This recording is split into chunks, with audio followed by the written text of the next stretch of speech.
Yeah, I was kind of hoping that I wouldn't have to start reaching and picking by position already at number 5, but there's 2 teams I felt comfortable reaching for the guy that they think they need more than the best guys available, and that's the Montreal Canadiens, as they've done perhaps with a Slav or a Reinbacher last year. So feel comfortable there. And then Utah, because they're absolute wild cards and just pick off size, so it doesn't matter really.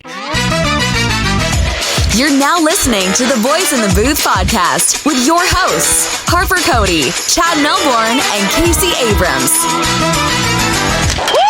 That's a big one. That's a big one. Yeah! Welcome to episode 212 of the Boys in the Booth podcast. Cody, Abrams, and Melbourne, the 3 of us back together again for this episode ahead of the 2024 NHL Entry Draft. Hard to believe that it is just over a week away, June 28th to 29th. This is our mock draft episode. We are going to run through the first 10 picks of the draft and do a little mock draft in this episode. But first of all, boys, how we doing? It's been a little bit, it feels like, since all 3 of us have been together on this pod. Feels like forever since I've talked to you guys. And you know what? That's okay sometimes. But doing all right, busy as hell, and I've been living about 7 days straight with allergies. So I'm slightly miserable, and you're going to hear me sneeze, and you're going to watch me claw away at my face for a while here. Case has the allergies. He's going to be sneezing all episode. I've got a sore throat, so you're going to have to hear that all episode, maybe some coughing here and there, but we're making it through. And you know what, Case? This is our last episode of the season. Really, we're going to pick back up for next season. We're going to take a little break after this. So, you know, it's one of those things. It's like a flu game, the flu episode. We just have to get through it and do our best. So here we are. And then we get a little break at the end of it. But yeah, boys, doing well. Like I said, we're taking that little break, which is going to be nice. Harp and I are going to Costa Rica tomorrow, so that's going to be good. Or Thursday, I guess, but tomorrow when you hear this. So that's going to be fun. Really excited for that. And yeah, just it's a great time to be alive. Harp, how you doing? Yeah, I'm good, man. You know, looking forward to the draft, obviously the trip, and looking forward to a nice break. I think we could all use it for sure. Everybody's been working hard, and yeah, I think we're all just looking forward to a break after this, and just enjoying the summer. So yeah, doing good, boys. Yeah, well, that's the thing too. It'll be the summertime, and you know, in the summer there's free agency, which is always fun. But for the most part, you don't want to be thinking about hockey. You want to be out on the golf course. You want to be hanging out with your buddies. You know, playing ball hockey outside. All those fun things. You know, you don't want to be thinking about hockey until next season, and then we'll get right back into it. Extremely excited. But yeah, Hart mentioned off the top, we're going to do a mock draft here. We're going to do it like a snake draft, the top 10 picks, and I'm going to do a number generator to see who goes first. And we're going to try to get in the minds of the GMs who are making these picks and make the picks based on what we think those teams would do. So, here we go. I'll be number 1. Harper, you'll be number 2. And Casey, you're number 3. I'm going to randomly generate the first overall pick. Okay. That goes to me, number 1. Lucky me. I've got a tough decision. Next is number 3. So Casey, you're picking second, and Harper, you are picking third and fourth in the snake. And then we'll continue until we get through 10 picks. So if you guys are good, then I'll lead us off with the first overall pick. Sounds good. Fire away. Okay, well, this is an absolute no-brainer. I think everyone who's been following this draft knows exactly who I'm going to take. And I think the player knows who he's going to be picked by, and the team picking knows what player they're going to pick. It's a match made in heaven. Macklin Celebrini to the San Jose Sharks, first overall.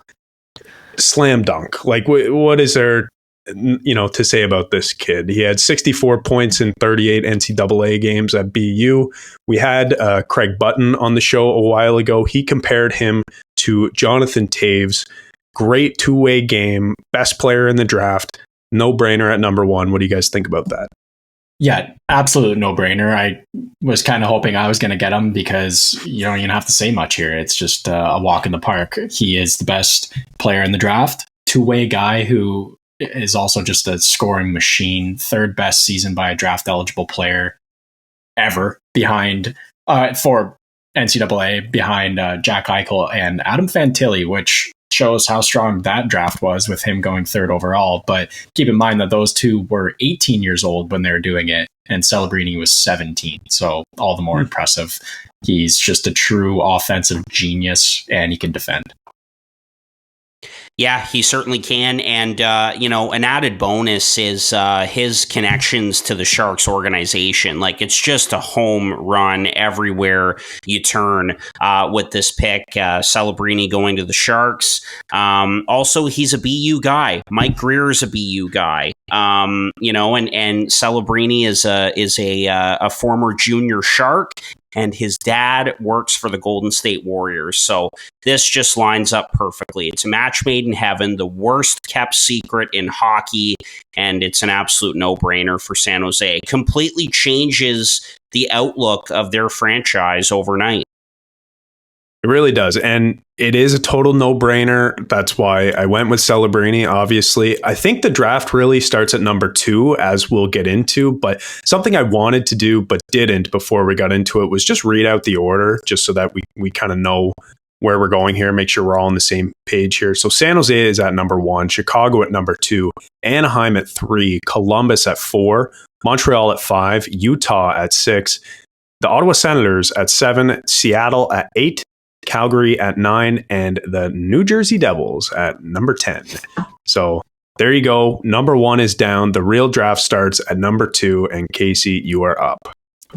Well, honestly, I'm going to disagree a little bit. I don't think the draft starts yet. I think this one's a little bit of a slam dunk as well. It has changed over the year, like if you look at the very beginning, but over recent times, I think it's becoming a little bit more consensus that Ivan Demidov will be drafted in the second spot. And I think it's a perfect fit. I mean, Chicago really is just in the position that they need the best player available, but isn't it a bonus that you can get a guy who can slot in playing with Bedard and just tearing it up with him? This is a Kucherov-esque player in Ivan Demidov. He had 23 goals, 37 assists, 60 points in 30 games played in the MHL, which, if you want to keep that comparison of Kucherov, smokes his draft year in the MHL. Demidov had 2.04 points per game. Kuch had 1.41. Panarin was 1.16 and Kaprizov 0.67. So this guy was just dominating the MHL at a young age. He is a wizard with the puck, and maybe no one you've seen before, just doing the things where you think he's trapped, you think he's out of space, and then he pulls a Kucherov, Datsyukian-esque move and just lights the other team up. So Chicago's going to be happy, and I'm going to be happy to watch him play with Bedard. So I think you're right, Case, in saying that Demidov is the next best player, or at least the next best forward in this draft, because he's special, right? Like, you went through all the stats. He's an extremely dynamic player, has been putting up incredible numbers. He's too good for playing in Russia, frankly. And you want him to be over in North America as soon as possible. He has one more year left on his deal in Russia. And so that's something to consider. What's going to happen after that 1 year expires? Is he going to re-sign in Russia or come over to North America? That's a big question mark. And for that reason, I think he could slip a little bit. And I don't think that's crazy to say. I think most people are of the belief that teams are afraid of drafting Russian players. Just look at Matvei Michkov last year. I think it is crazy to say, because there hasn't been this rumble about him like Michkov. We all knew that Michkov was already eyeing up another contract and saying that he didn't want to come. And, then there's the rumbles that he was saying it because he didn't want to play for certain teams. Well, I haven't heard anything like that for Demidov. He only has 1 year left. That's a perfect timetable for Chicago. They're totally fine waiting another year to get their second overall pick, because that team is not going to be good anytime soon. Bedard's going to be in full swing at that time. So I think it makes total sense. I get that teams are a little hesitant to draft Russian players, but I think not at second overall. I think you need to take the best player in that case. I know Michkov was arguably the second best player in that draft, but there was already the rumors that he wasn't going to come over. So I think it's a slightly different circumstance. Well, different circumstances for sure. And they're different players. Like leading up to the draft, there were concerns about Michkov's compete level, which is not something you will hear about Demidov at all. No. So I think he is definitely the second best forward in the draft. But I mentioned off the top that I think the draft starts at 2 because I had Chicago taking a different player based on their needs. And again, we're thinking on about what teams will do, based on their general manager and historic picks and whatnot. So I had them taking someone else, but I could see Demidov making sense because he is a truly dynamic offensive player. Yeah, he certainly is, and Bedard's going to need those complementary pieces, not just in the short term with, a healthy Taylor Hall, hopefully next year, and guys like Nick Foligno, and the list goes on. But yeah, he will need someone like Demidov. I also had Chicago picking a different player at number 2, and so I will get to that player now with the third pick for the Anaheim Ducks. So that is Artem Levshinov, who I think is, kind of looked at as the consensus, number one defenseman to go first in this draft. 6'2", right shot D, left shot D, but can play the right side. And, originally had him going to Chicago to kind of round out that D core with Korchinski, Vlasic, and Sam Rinzel. He also played with Hawks goalie prospect Adam Guyan on the Green Bay Gamblers in the USHL in 22-23. So had to pull out that little connection there. But yeah, exactly. But, looking at next best player available with the Anaheim Ducks, yes, they have a ton of defensemen in their pipeline. That's well documented with the Minchikovs and the Zellwegers, the Lacombes of the world, and the list goes on. But you can never have too many big, long, rangy, talented defensemen, and Levshinov looks like he's the total package.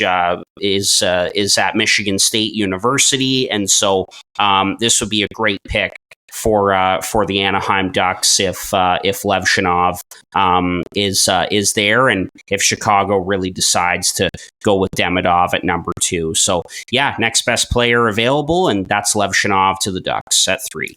We have very different draft boards, the three of us. I'm happy to hear that because I think that he's the maybe 4th on my board and not even the best defenseman in the draft, which I think you two are going to disagree with me. I also have him on my board as a right-handed defenseman because that is what he is.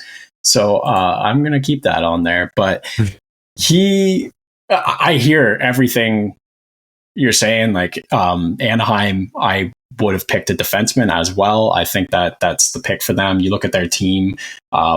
They've got guys like, I know their defense is strong, but they also have Carlson, Gauthier, McTavish, Zegras. So in a very defensive, strong draft, it makes a lot of sense for Anaheim to pick D.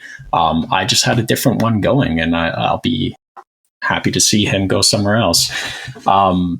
Yeah, you're gonna love Levshinov. He can play both sides of the puck and also scores at just a outstanding rate. It's like the second best draft year defenseman scoring season after a guy also in this draft. But I think a lot of people look towards the size of Levshinov and start leaning that way, which, I mean, fair enough. Well, I'm along the same lines as Harper here. I also had Levshinov as the number 1 D in this draft. And I think, honestly, Case, I think most people are agreeing with this. He is the consolidated number 3, according to Elite Prospects anyway, who takes draft rankings from different people and puts them together. But I think, I was expecting Levshinov to go to Chicago because something that Kyle Davidson has said general manager of Chicago, is that, one of the big things that didn't allow previous Chicago dynasties to continue winning cups was the breakdown of their blue line. So I think they really want to build through the back end in Chicago. So I could see them taking the best available forward if they really think that, that type of player will work well with Bedard. But I could also see them taking a defenseman to build from the back end out, because, they've got good D back there, but I wouldn't say they have really any game breakers yet. And I think Levshunov will be a game breaker. And yes, he is a right-handed shot defenseman, but plays both sides, like Casey mentioned. So I think that was where the confusion came in. But at the number 3 pick, I mean, Anaheim's going to be really happy to have Levshunov fall into their laps here. I think, they have the easy decision where if Demidov is off the board, then they can just take one of those great defensemen, and I think it would be Levshunov, and they're happy with that. They don't have to make a really tough decision. I think it really is Chicago who has to make the tough decision where to start, because I don't think there's really a consensus in terms of tiers in this draft. I feel like, Harp, you and I were talking beforehand. I think there are legitimately like 15 guys who could go from 4 to 12, say. Like there are a ton of really, really good players here, relatively speaking. So yeah, I don't mind that at 3. I think it makes a lot of sense for Anaheim. If Levshunov's available, take him at 3. Yes, and again, thank you guys for that correction. Levshunov, right shot D, of course, with size, but can play his offside and his strong side on the right for sure. So bad there, but yeah. I had to do you dirty there. I had to prove that the scouts in the Harper Cody draft room didn't know what they're talking about. They know all the connections, though. That's the one thing. They know his cousin's uncle's dry cleaner lives in San Jose, but what hand he is, who knows? Don't matter. Just to get my last word in here, I think Chicago is so far away that they can't even think about positions right now. I think they just got to take the best guy. That's fair. Okay, number 4 then to Harper. Yeah, so the draft order reverses now. So back to me at number 4, and I have Caden Lindstrom of the Medicine Hat Tigers out of the Western Hockey League going number 4 to the Columbus Blue Jackets. Look, we know Columbus is always looking for centers. They drafted a very good one in Adam Fantilli last year. Yes, they have Kent Johnson. It's been a bit of an up and down time for him so far. Same with Cole Sillinger. Again, it can't hurt to have too many centers. There's no such thing as having too many centers. So I think that Lindstrom, a big, strong power forward, a guy who could certainly be their number 2 center in Columbus behind Adam Fantilli, that would be pretty nice. Or he could play on the wing alongside a guy like Adam Fantilli, very much like we're seeing with Quentin Byfield playing on the wing alongside Anze Kopitar in Los Angeles. And Lindstrom, looking at scouting reports on him, resembles a lot of Byfield and his game, and we're really starting to see him pop off now in the National Hockey League. So again, you're looking at Lindstrom as just a big, strong power forward who's, primary position is a centerman, but he could play the wing for you as well. But I think this would be a great pick for Columbus, and I'm sure Montreal would love to have this player at number 5 as well. Yeah, I as a guy picking 5th, I'm sad to hear Lindstrom go here. I think that he would have been a great fit in Montreal, but he's exactly what Columbus needs. They don't need defensemen in this very strong defensive draft. They need forwards, and they need a guy to play with Fantilli, and this is just a perfect match. Lindstrom, we've seen a lot of guys in the last few years drafted large, tall players, but they don't necessarily play power forward, and they're still called power forwards because they're tall. That's not the case here. Lindstrom plays strong. He goes to the net. He drives the middle of the ice, and he's a guy that has a great shot on top of that size. I mean, kind of as expected, but My only question is with his skating. I can see that he has some stuff to work on there, but I think that overall, very good player, and it's a good selection, and I wish I was taking him at 5. Yeah, I think he's the solidified top 5 pick because, he's, from what I've read anyways, he's a jack of all trades, but master of none. So he's a guy who can pretty much do it all. He can skate, he can score, he can pass, he can hit, throw his body around. He's big, he's physical, but he's not going to be the most exceptional at any one of those things. And that's why he's a safe pick to be in the top 5. He might be the safest pick of all players, in this category, in this range. So I think it's a good pick at number 4.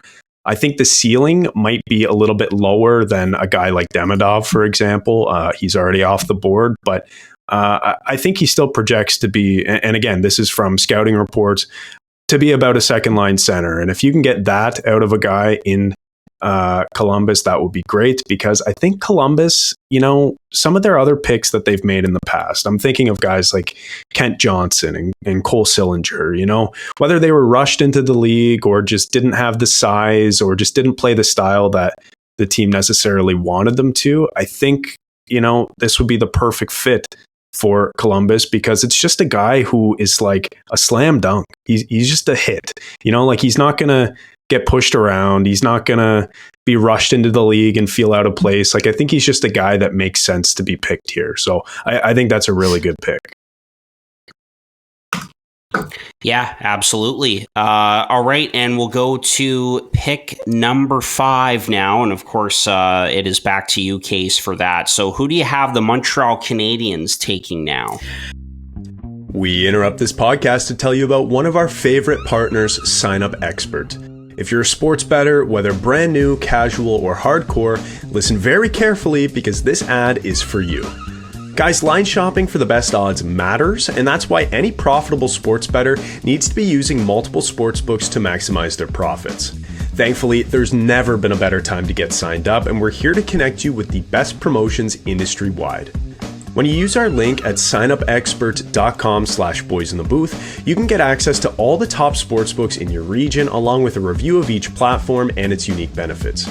Most importantly, all of these sportsbooks have valuable sign-up offers for new users, and when you register through our link, you will automatically receive the top offer at each one, allowing you to start line shopping right away with an enhanced bankroll.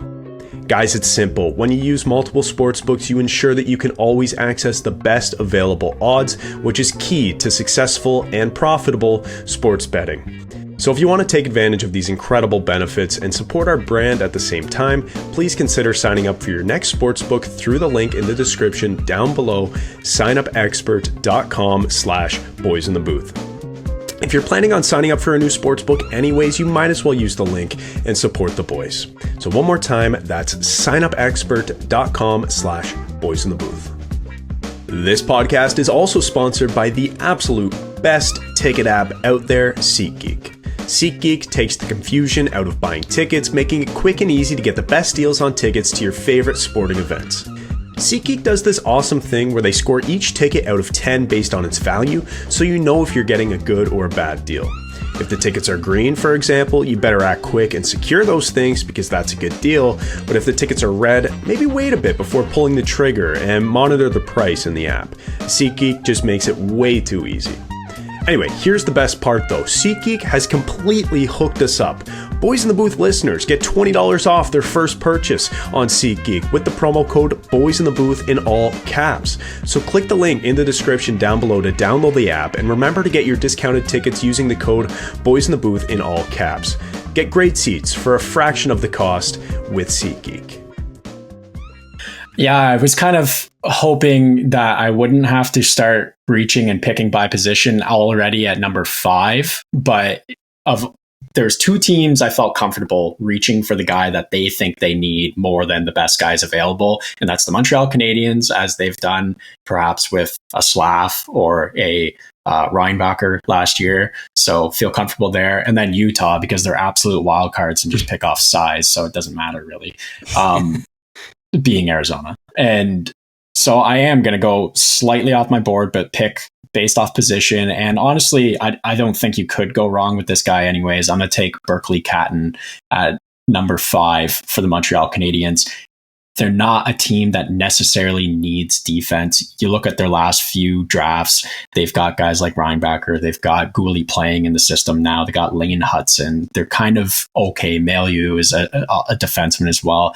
They don't necessarily need the defense, and they need guys to play with Slav and Caulfield. Berkeley Catton is going to be an excellent selection for that. 5'11" center. He's maybe undersized, but he's got an absolute engine, unreal skating, offensive weapon for this guy.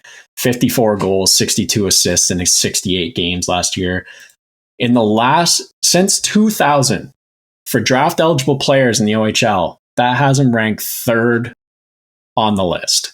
The only guys ahead of him would be Connor Bedard and Sam Reinhart. And I meant to say the WHL before one of you says it. So, yeah, like offensive weapon, man, 116 points. I think they'll love to have that in Montreal. I'm sure someone who's a Montreal fan is going to tell me how I'm wrong, but I think that what they need is a forward, and I think that he's the next best forward available.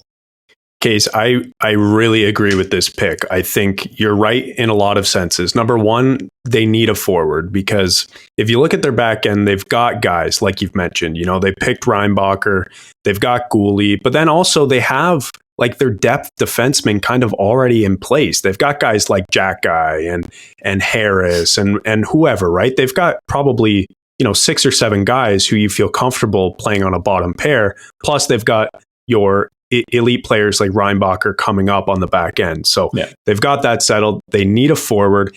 And you're right for this reason too. If any team is going to reach a little bit, and I'm not even saying this is a reach, but I could see Montreal doing it to fit a positional need. The fans in Montreal are so eager to have a player who is a game breaker, who can get easy goals, right? And they thought Cole Caulfield was going to be that. Cole Caulfield is the best 40 goal scorer to never score 30 goals, is what people call him now, because, he was supposed to be this guy, and he's still pretty good and he's still young, but, they need a game breaker. And I think Berkeley Catton has the potential to be that. Just look at the points he put up in the WHL. And by the way, I've heard people comment on those points saying, I wonder what he could do if he had elite teammates too. You look at some of these other players, like the guys playing on London, for example, who just play on stacked teams. Like, it's not the same as playing in the WHL and having to do it yourself. So that's something to mention about his points. From what I've read, he's really great in transition. He really pushes the pace, plays a bit of a high risk game, but of course that can result in great results too, high reward. So it seems like that would be exactly the type of player Montreal wants. And if they were to pick him and he turns out well, the fans are going to love him. Yeah, to give you a little peek behind the curtains here, he's actually 8th on my board. That's how strong the defensive class is here, but I'm going to take him at 5. Yeah, I had Berkeley Catton at 9, but he's one of these guys, because he's so dynamic, he's all over everyone's lists. He's actually as high as 3rd, I think, on somebody's list. He's consolidated number 6. So he's kind of all over the place. He's obviously very talented, but like you mentioned, Case, there's just so many good defensemen in this draft. He's kind of got pushed down a little bit. Mm-hmm. Yeah, I had Berkeley Catton at number 8 as well on my board. So anyway, Chad, let's get to you at number 6. You are Bill Armstrong for this pick. I wish I had this pick, to be honest. Number 6, it's not the Arizona Coyotes. It is now the Utah Hockey Club, number 6. Well, Arizona Coyotes, Utah Hockey Club, Utah Yetis, who knows what they're going to be. But no matter who the team name is, Bill Armstrong is at the helm, and we know what that guy likes: size. This guy loves size, and there's one player on this board who just fits this pick to a T. That's Antiom Silyaev, 6'7", 207 pounds. And honestly, I don't even think it's much of a reach at this point. I had Silyaev ranked as my 5th best player and he's going to Arizona at 6. He's a rangy defenseman, played in the KHL. From what I've read, he skates exceptionally well for his size. He moves the puck really well, and he's mean as hell and has a really high compete level. And if that doesn't scream Bill Armstrong player, I don't know what does. So that's who they're taking at number 6, Antium Silyaev. What do you guys think? Chad, this is simultaneously the wrong pick and the right pick. If I were Bill Armstrong, would not take him, but I'm not Bill Armstrong, and he would. So you kind of nailed that one there. Yep. Harp, thoughts on the size pick there? I know you love a guy with size. No, this is a no-brainer. Can see Bill Armstrong and Utah Hockey Club going up and making this pick for sure. They picked a guy like Maverick Lamoureux, who's also 6'7". So to have another 6'7" guy on the blue line who's also talented, and you see scouting reports out there that he is better than Dmitry Simashev, who was taken 6th overall, funny enough, by the then Arizona Coyotes. So, say what you want about Armstrong and company there in Utah, and really going with size, but that's what you need on the blue line in order to win a Stanley Cup. And I think that Silyaev, however you want to pronounce it, just fits in really well with a pretty bright future for a back end that consists of Simashev, Lamoureux, Zuber, Artem Duda. The list goes on. Not to mention the guys that they already have there, the JJ Mosers of the world, and the Durzees and the Valimakis. So yeah, could see this pick absolutely, and this fits Bill Armstrong to a T. Well, it's exactly what they need in a defenseman. I'm sure they're going to be buyers in free agency. We kind of mentioned this before we started recording, and I'm sure that they're going to be looking for defense, but they still need to draft them as well. I had Simashev. I had Silyaev. There you go. I think number 7 on my board, and then I put in brackets unless I'm Utah. So this was kind of perfect. And I don't know if we're predictable or if this narrative is predictable or what it is, but I just fully feel like it's believable. He is a great skating, large, rangy defenseman who I think he's lacking offense, and that's why many teams might shy away from him. It's also because he's playing in Russia, but I don't think Utah's afraid of that. No. Yeah, I think that's exactly what they want, to be honest. Okay, so we'll go to number 7, who is the Ottawa Senators. And by the way, I could see them potentially trading this pick on draft day. Number 7, they've done it before. It's a team who wants to be better now. So I could see it. But if they keep the pick, I think if you're Ottawa, you've got prospects at forward, you've got prospects on D and in goalie. You're not really lacking anything. You're just kind of waiting for your good prospects to take a step. So I think the pick has to be just the best player available. And there are a few options here at number 7 for Ottawa, in my opinion. And all of them are actually defensemen. So I think they're going to be deciding between 3 defensemen. And if I had to make a guess, I would say they go with Sam Dickinson at number 7. 6'3", 194 pounds. He had 70 points in 68 OHL games. By all accounts, he has a great shot. He's a great skater, but he's not very physical. That's the one knock against him, despite being 6'3" and 194. But he's generally ranked between 5 and 9 on people's lists, maybe a little bit lower, depending on who you ask. But he's the consolidated number 5 on Elite Prospects. So that's who I think Ottawa is going to take at number 7. What do you guys think? It's kind of surprising me, although just regionally and kind of historically, this would make sense for the Ottawa Senators. I do think that they kind of need to reshuffle on defense a little bit, so this would help the team in the long run for sure. I think I have two defensemen ahead of Sam Dickinson. I've heard that he's a little bit reckless, despite him being like an excellent puck rusher and like an offensive two-way defenseman. Is you can't go wrong with that, especially when he has a little bit of size as well. I just think that he's a guy that's fallen a little bit, and but I can definitely see this being the case, and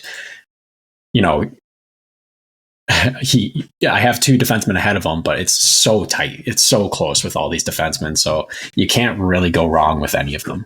I wonder if we're thinking of the same grouping of the same three defensemen, because like I said, for this Ottawa pick, I was thinking to myself, like, there's probably three defensemen who should go in succession. And then you get into forward territory, guys who, like TJ Ginla, and he could go earlier too, but I'm thinking, there are probably some defensemen who are next on the list in the order here. I wonder if we're thinking of the same three.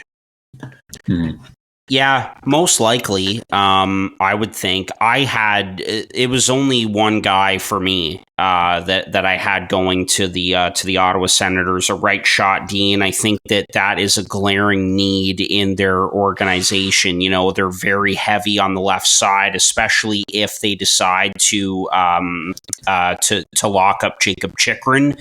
If they don't move on from him, they do need more help on the right side now and in their pipeline. So, I had another guy other than Sam Dickinson going to Ottawa at this pick. Well, I think we know who it is then, but let's go to number 8. Back to Casey. Correct. Right? Okay. We know how to do snake drafts.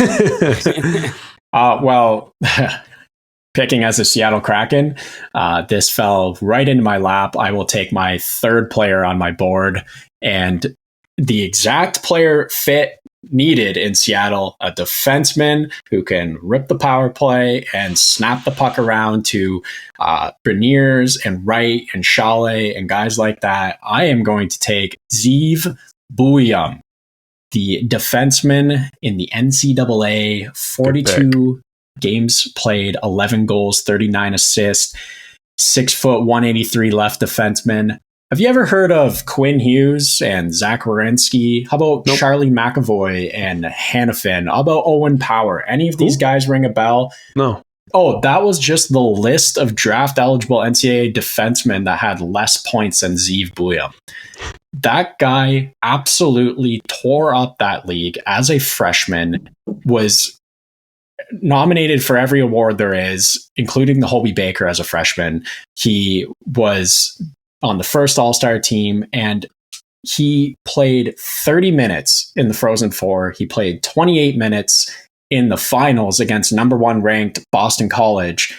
They relied on this freshman to carry this team on the back end and be the puck-moving number 1 defenseman. And I think that he has recently shot up the board a little bit. For the longest time, he was a little bit lower, but I think his recent play being the end of the season, the last few games, he just really shot up. He was excellent. So I'm friggin' thrilled to get this guy as Seattle. Yeah, just an elite defenseman, a guy who's been climbing up the rankings all season long. Very smart, high IQ, great vision. The only knock against this guy, some scouts have said that he's a little passive at times and lacks explosiveness and a bit of physicality, but makes up for it in his creative vision and playmaking. So I think you're happy if you're Seattle to get any of these defensemen still left on the board. There's another good one available too, who I'm sure we're going to talk about. But yeah, Zeev Buium, that's a great pick. Like I said, guy who's been climbing up the ranks over the season. I mean, your analysis of him is exactly what I've seen as well. And I just think that Seattle drafted Quinn Hughes. Yeah, I mean, basically, and you're right, Case, like that's exactly what Seattle needs. They've got their forwards set up. All their defensemen are basically guys they picked in the expansion draft still, except for 40-year-old Mark Giordano, who is a Maple Leaf still. But yeah, they need guys on the back end to develop for them in their system. And Coachella Valley is a great American Hockey League franchise now, and where better, for guys to go than there. So there you go. Good pick. They need a defenseman, and this is the best one. From Denver to Coachella Valley. That's not a bad trade. I like that. Not at all. And, you look at that Seattle roster right now, I think they'll add some scoring this offseason to help them out right now in that regard. They have Vince Dunn, who's a minute muncher and their number one defenseman, but they do need that future number one, and certainly think that Zeke Boyum could be that guy, definitely. Pick 9, it's me, isn't it? You've got the last two. You've got 9 and 10, Harp. 9 and 10. Wow. Okay. So you got Calgary and New Jersey. 10. I'll bet $1 million on who he picks 9th overall. Yes. Yeah. This one's going to be short and sweet. If I'm Craig Conroy and this player is available, I am running up to the podium to select Tej Aginla, shocker, number 9 to the Calgary Flames. Look, this needs to happen. It must happen. Aginla 2.0 in Calgary, a key piece to build around as the Flames continue to retool this thing under Craig Conroy. You have Aginla back in the organization now, working with Conroy, and Aginla, his son, looks like the real deal. He gets the puck in the back of the net like his father. The work ethic, compete, just the skill that he shows. Looking at Sam Cosentino's latest mock draft earlier today before jumping on here with you guys, he said that Montreal would certainly be tempted at number 5. So I just think if you're Calgary, you cannot go without picking this guy. I mean, it just lines up perfectly. Even if you're Craig Conroy in the Flames and you have to trade up into the top 5, let's say, to get him, you have to get Tej Aginla. So, yes, he is going to the Flames at number 9. Well, they have 2.5 first-round picks, so I don't think it would be very hard for them to trade up. I actually was tempted to take him as Montreal, so that's funny. And I find it hard to believe that he'll slip this far, but yeah, it's a no-brainer if he's available for Calgary. I said 2.5 because I think they'll trade for a third first-round pick. Think so. Yeah. I could see that too. Yep. I mean, it's a big draft for them. They've got a lot of guys. Markstrom is a guy who could fetch a first. So there you go. That could make sense. Casey, to your Devils, maybe. Well, how about I stop beating around the bush then and tell you that the New Jersey Devils could be the case. The New Jersey Devils will be happy to trade the 10th overall pick to the Calgary Flames for Jacob Markstrom. I could see it. I don't think there's a world where New Jersey picks number 10. Really? Not a Interesting. chance. It's a defensive heavy draft. They're full of defense. They have prospects up and down. They're a young team. They need to make a move that's going to change this team right now. And their biggest need is a goalie. And the asking price for a goalie is certainly captured with the 10th overall pick. Yeah, I think that's honestly too much for a goalie.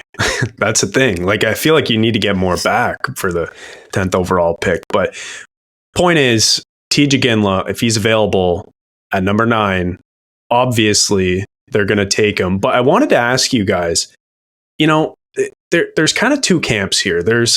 In the first camp is what we've been talking about. It just makes so much sense. Jerome is in the organization. Pick your kid.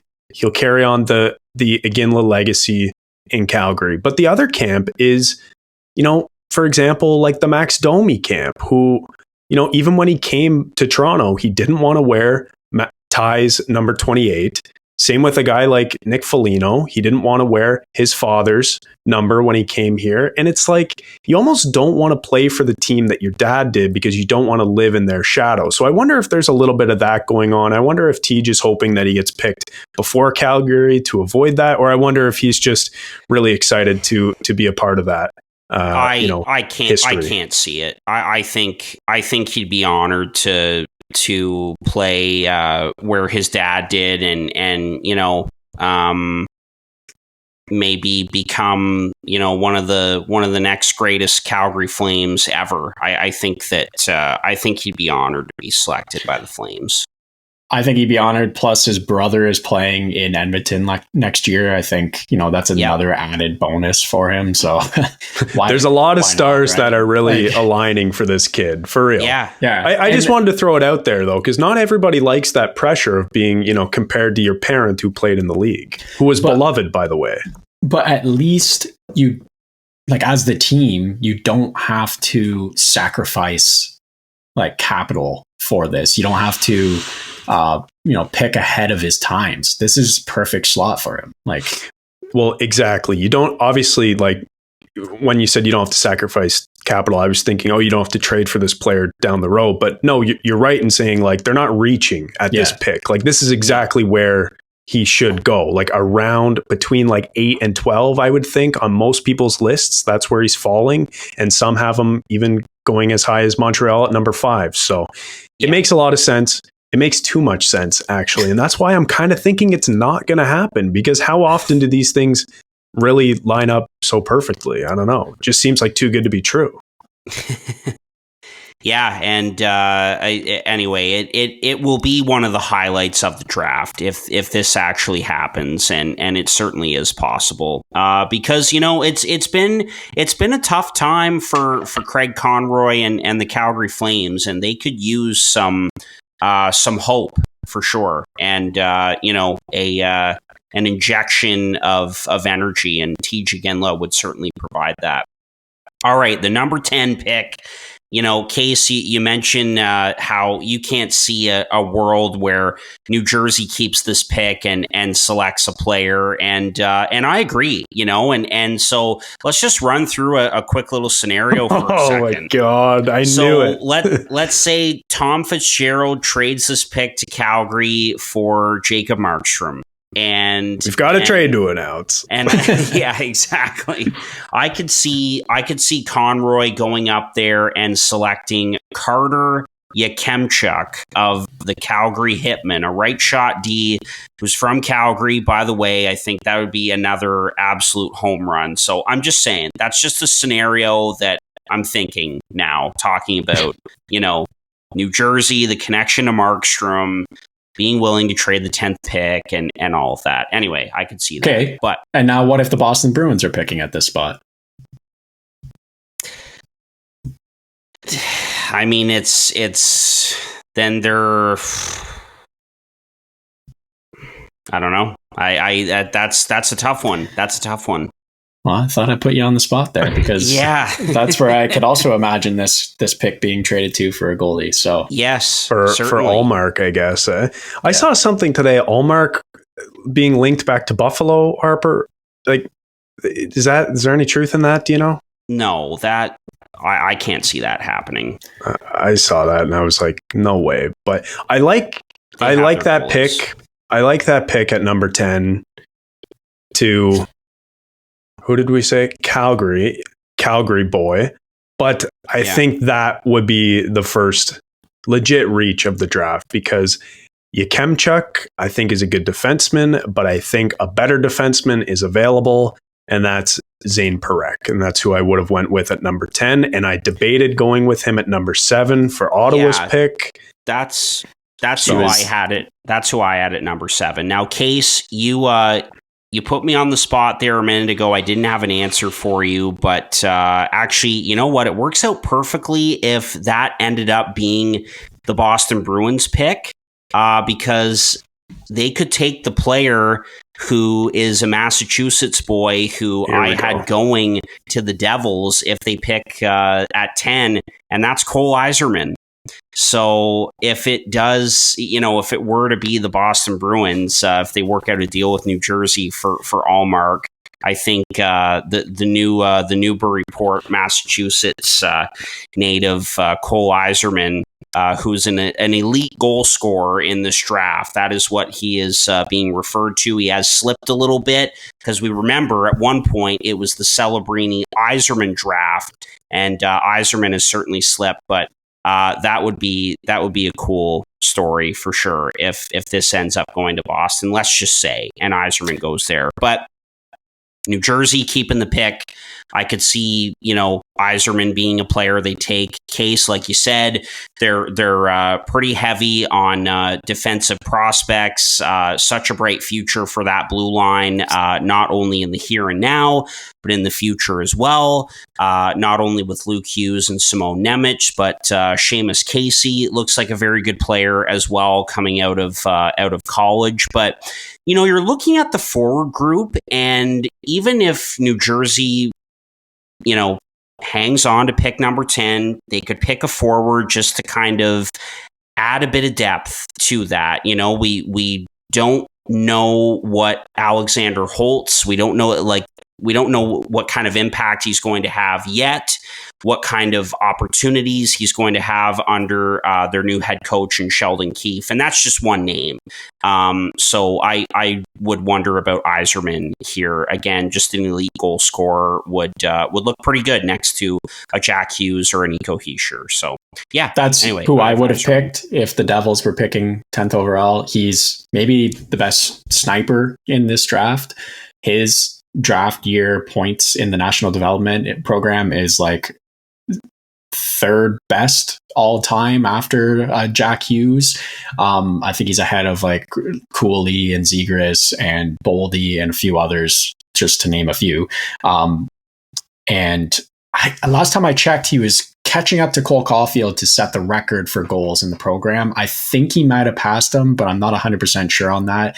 So you're going to get an elite goal scorer here. He was projected as second overall for the longest time. And I remember Chad and I were like, at that time, they seemed like carbon copies of each other. One was American, one was Canadian for Celebrini and Cole Yzerman. But, we got a little bit more insight about Yzerman, and that's definitely not the case here. But a great pick at 10th overall. I think the Devils would need a forward, so this makes the most sense if they hold on to this. Just to go back a step here, Zane Parekh, I did have him as my fifth player on the board, the third best defenseman here. That guy, he's legit. Yeah, he's legit. He's legit. 12th best scoring season by D-man in OHL history. And that's all ages, not just draft year defenseman. He third best as a 17-year-old draft eligible defenseman, just to mention that. Bruce Cassidy ahead of him, and John Slaney. So that was 83 and 90, the years that those guys were ahead of him. This is elite. This is elite goal scoring. He won the Memorial Cup. He was the defenseman of the year. He was the most outstanding defenseman. I don't know why they have those two awards, but he got both of them. Most goals, most points, Memorial Cup winner, point per game in the Memorial Cup. He is a stud defenseman. Yes, and you guys know Corey Pronman, right? No, I've never heard of him. The guy who does the Athletic draft. He's like their, him and Scott Wheeler are their draft guys over at the Athletic. Corey Pronman, on his podcast I was listening to today, was talking about Zane Parekh and said, essentially, of all the defensemen available, including Levshunov, Parekh might have the most game-breaking ability, because in terms of being able to control a game offensively, Zane Parekh is that. He controls it from the back end. So someone's going to get a really good pick in like the 10 to 15 range. There are going to be some good players who slip. And as always, there are going to be some players who squeak into that top 10 who we didn't even talk about. Yeah, exactly. If you're a defender or a team hoping for defense here, you're licking your lips at this draft. Absolutely. Yeah. And not even only defensemen too, but like guys who we haven't even talked about, like Konsta Helenius. That's a guy who, I've got him ranked at number 12 right now, but he could go higher. He's a safe, well-rounded pick. Beckett Sinek is another guy who is on a lot of people's lists, cracking the top 10. And then, Yzerman, we briefly touched on. But there are some other good players here. Adam Juracek, Cole Hudson, two brothers of prospects who we know and have been talking about for years now. So a lot of good players here who will not go in the top 10. So honestly, I think it's like the top 15, or Harp, you said what you think the top 18 or 20, and then it kind of falls off. But until then, you know, it's not a bad draft. You know, it's a little weaker tailing off in the first round, but first like 15 or 20 picks are some really good players available. Definitely. No, it's a really intriguing draft, and it'll be really interesting to see how it all plays out. So there we go. There's our mock top 10 picks for the first round of the NHL Entry Draft. Again, that starts June 28th at the Sphere in Las Vegas, which will be different this year. That'll be really cool to see. Again, the draft on June 28th and 29th. Thank you for listening to episode 212. We're going to be taking our summer break now after the end of this episode. Thank you for all the support once again this season. Have a great summer, and we will chat with you again in September. Thank you. And go to boysinthebooth.com/shop to get golf shirts. Bye-bye. This has been another episode of Boys in the Booth with Harper Cody, Chad Melbourne, and Casey Abrams. Connect with the Boys in the Booth on Instagram, Facebook, and YouTube at Boys in the Booth. Visit boysinthebooth.com for show details. And don't forget, you can become a patron of the podcast for just $1 a month at patreon.com/boysinthebooth.